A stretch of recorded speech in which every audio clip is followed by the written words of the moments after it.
So, what do your favorite stories have in common? The movies you love watching, the stories you love reading, what do you think they have in common? They have some elements in them that make them very unforgettable. Welcome to day 2 of our storytelling mini series. My name is Messi and I share tips and tricks on how you can become a better storyteller. And remember, the aim of this mini series is to help you become a better storyteller in the next 30 days. If you're just coming across my channel for the first time, you're very much welcome. And please do not forget to subscribe, like, comment, share, and let's get right into today's video.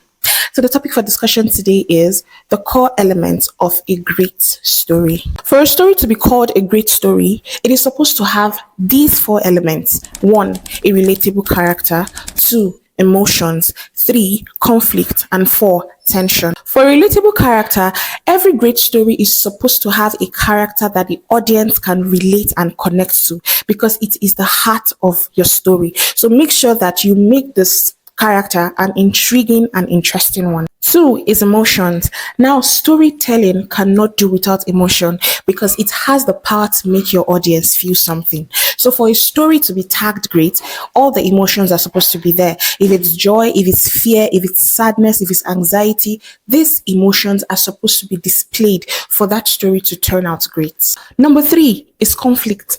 Conflict helps to drive engagement. When there is conflict in a particular story, it keeps the audience engaged. It makes the people tune into your story. It makes the people enjoy that story. And that is how that story can be tagged great. And lastly is resolution. For a story to be great, it should be able to bring the characters, emotions, and conflict together in a powerful ending that will wow the audience. So which of these elements do you think is the most important in a great story?